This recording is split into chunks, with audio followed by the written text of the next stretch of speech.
Хорошо в деревне летом, и вдвойне хорошо, если ты живешь на хуторе в лесу. Вышел из дома 100 метров, и ты пошел за грибами. Знаменитые селигерские поля, разнотравье. И вот он, первый подосиновик в березовой роще. Смотрите, друзья, какая красота! Мальчишки-бальчиш, красноголовик.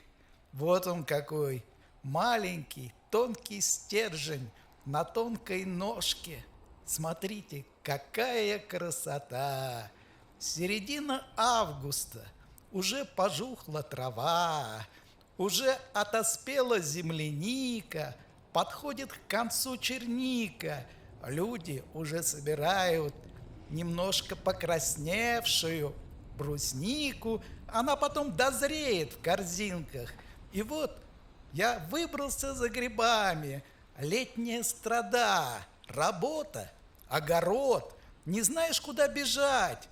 И вот мы с Джессикой нашли время, чтобы сходить за грибами. Картошка с подосиновиками. Что может быть лучше, друзья, летом? Заправишь лучком, пойдешь в огород, нарвешь огурцов, помидор, сделаешь салатик. Вот жизнь в деревне, нет магазина. Автолавка не приезжает, да и цены вы знаете в ней какие. Вон, Джессика тоже собирает грибы, свои грибы, мышкует, мышку ищет. Джессика знает толк в этом деле. А вот, друзья, еще один подосиновик. Дальше березка стоит. Под ней всегда растут белые, но эти белые будут попозже. Видите, у меня 2 корзиночки. А знаете почему? А потому, друзья, что не нужно оставлять ни пеньки, ни сломанные мухоморы, никаких следов. Мы, как диверсанты в чужом лесу, никаких следов, чтобы человек прошел и подумал: о, а здесь-то и грибов нет, больше я сюда никогда не приду. И не приходи, не надо, мы здесь веками собираем, и об этом никто не знает, а потому что мы следов не оставляем, ни окурков, ни от сигареты пачек. Ребята, будьте в лесу аккуратней, и лес будет чистым и грибным. Вон, Джессика идет. Она знает, где-то в сумке у меня есть полезушка. Я всегда ее беру с собой. И Джессика никогда не отойдет. Она и так не отойдет. А тут будет крутиться, лизаться, облизываться. А вот, друзья, еще один красноголовик. Смотрите, молодые. Только выскочили после дождя. Дождь прошел хороший, ночью лил, барабанил по стеклам, по крыше. Я так и подумал, должны выскочить, денечек надо подождать, и они выскочат. И они выскочили. Ах, до корзиночки не донесла. Но ничего, молодец, на полезушку заработала, вся в траве. Рыжая любит, любит. Собака не на привязи. 6-й год, а она, что такая цепь, даже не знает и не отходит ни от дома, ни от хозяина. Да потому что 6 месяцев первых была во дворе и людей не знала. Сидела во дворе, я с ней гулял, никто ее погладить, кроме меня, не может. Ни к кому не подойдет и будет охранять. 5 метров ближе, кто подойдет, уже считает нападением. Вот так вот, друзья. Держите собаку подальше от людей. А там тучка-то заходит, черная, и ветер из-под тучи. 5 часов вечера. Выбрался за грибами. И вот она тучка. Так, друзья, надо быстрей.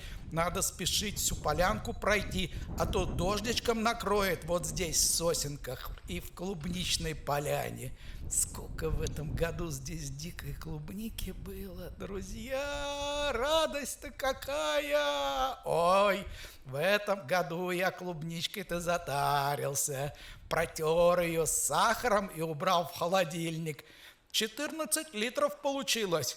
Так что утренний кофе с хлебушком из хлебопечки и обжаренной. Вот как классно. Кофе, намажешь хлебушек клубничкой и до обеда сыт. А тут в Березках еще один подосиновик. Ах, какая красота! Да, конечно, поесть это хорошо, но сам сбор грибов в таком чистом месте, в красивом, вы посмотрите, какая трава, васильки, иван-чай, пижма, вы гляньте, разнотравье, все травы, а мы собираем подосиновик за подосиновиком. И душа поет, душа не нарадуется в таком прекрасном березово-клубничном лесу. И наша корзиночка потихонечку наполняется.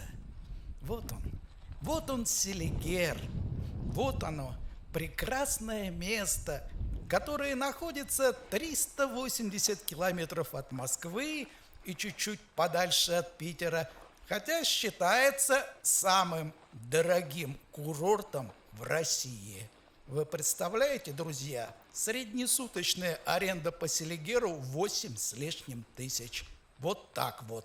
А вроде бы, что тут? Травка да озера. А вы знаете, сколько туристов просто приезжают, отдыхают с палатками? Очень много. А мы собираем подосиновик за подосиновиком. И Джессика не нарадуется. Рыжая лиса, хитрющая девка, не отойдет, потому что знает, в рюкзаке лежит полезушка. Полезушка для рыжей собаки. Когда закончится сбор грибов, она получит свое. Вот где-то здесь лежала полезушка. Нюхает. Чует рыжая, чует рыжая. Так, тучка-то заходит. Ох, сейчас я доболтаюсь. Ох, сейчас я доболтаюсь. Ох, сейчас нас дождичком-то накроет. И эти 100 метров-то можно промокнуть насквозь, пока до дома дойдешь рядышком. А дождик-то начинает там накрапывать уже. Где-то я слышу по листве. Первые капли пошли. Надо спешить, друзья. Какое замечательное место. Ой, вы гляньте, вон там сосенки, вон там березки, а здесь еще парочку подосиновиков. И уходить-то не хочется, а плащ-то я не взял. Плащ-то я не взял, вот так вот наспех вышел из дома, думаю, к вечеру пойду, соберу, а тут нам накрывает тучка, а тут нас дождичек польет. Ну, зато грибы пойдут, можно еще раз сходить. Главное, друзья, хорошо чистим и убираем. Ну, конечно, не гриб туда надо было класть туда ножку от гриба. Все, не оставляем ничего, никаких признаков. Вот это бы надо тоже было забрать. Ничего не оставляем, чтобы человек прошел и подумал, здесь ничего не растет. Да, красиво, замечательно, замечательно, друзья. Замечательно. Мы потихонечку двигаемся к дому. Вон там, за березками мой дом. Осталось совсем чуть-чуть еще пройти вот эти места великолепные. И пойдем домой жарить картошку с грибами. Самая лучшая еда. А пока мы собираем подосиновики, мальчиши-бальчиши на тонкой ноге, с нераскрытой шляпкой. Самая красота! Вон они, под цвет Джессики. Такие же рыже-красные, хитрые подосиновики. выскочили в березовой селигерской роще, и мы успели в Амху, рядом Иван-чай. Иван-чай-то я уже тоже собрал и насушил, всю зиму буду пить с ягодой. Чернику не собрал, надо брусники, пока немножко набрал, надо дальше брусники набирать. Надо готовиться к зиме, надо мариновать подосиновики, надо идти за белыми, морозить белые, чтобы суп потом есть грибной. А тут пока собираем подосиновики. Слушайте, может быть, даже и не буду жарить картошку. Может быть, замариную? Надо вообще подумать. Ну что, салат есть, картошку можно и с салатом съесть, а этих можно замариновать. Здорово ведь так. Зима, метель, а ты достаешь из подвала маринованную баночку подосиновиков и картошку в мундире отваришь, достанешь баночку огурцов, помидор. Вот она, зимняя жизнь на хуторе в деревне на Селигере. А потому что зимой я вообще один живу. Дачники съезжают, и все, друзья. Один в деревне и только свои заготовки. Вот так вот. Хороший. Вот это вообще красавец. Замечательный подосиновик. Вы гляньте какой. На фоне Иван-чая. Сейчас его уже собирать нельзя. Все, Иван-чай зацвел. Только когда первые цветочки появятся на Иван-чае, только тогда его собирают. Да там не так просто. Его нужно собрать, его нужно перебрать, его нужно в пакеты закатать, его нужно в холодильник убрать, на следующий день через мясорубку прокрутить, а потом сложить в деревянный ящик, накрыть теплым одеялом и ждать, когда появится запах чернослива. А после этого я натягиваю огромную ткань, 2 на 2, 3 на 2, у себя во дворе, прям под крышей. Там 39 градусов, если на улице 25, и выкладываю его на сушку. И вы знаете, он прям как купажный, прям листья скручены. И вот там он сохнет, и по дому запах иван-чая. Что может быть прекраснее? А дальше в банке, и все. И он еще месяца 3 должен в банках постоять. А потом в него добавляем высушенную клубнику, или высушенную малину, или высушенную бруснику, ягоды. И вот вам чай не с бергамотом, а самый настоящий Иван-чай с клубникой, с брусникой и с малиной. Вот, конечно, с земляникой лучше всего, но не могу я ее собирать. У меня терпения не хватает землянику собирать. А мы пока собираем грибы на Селигере, собираем грибы в березовой роще, где, конечно, кругом летом растет земляника. Вы видите, везде ее листья. Мелкая травка, иван-чай, земляника. Между прочим, место, где была помещичья усадьба. Помещики Мистровы, поэтому оно такое и чистое веками. Никаких лопухов, никаких крапив, ничего. Здесь когда-то жили помещики, и поэтому вот такая замечательная травка, мелкая, с ягодами.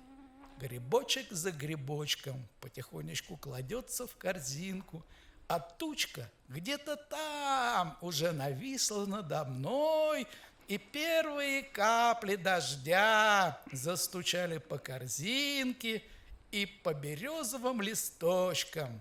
Темнеет, надо успеть дойти до дома. Джессика это понимает и смотрит на меня. Хозяин, пошли домой, я не хочу мокнуть. Джессика, я тоже не хочу мокнуть.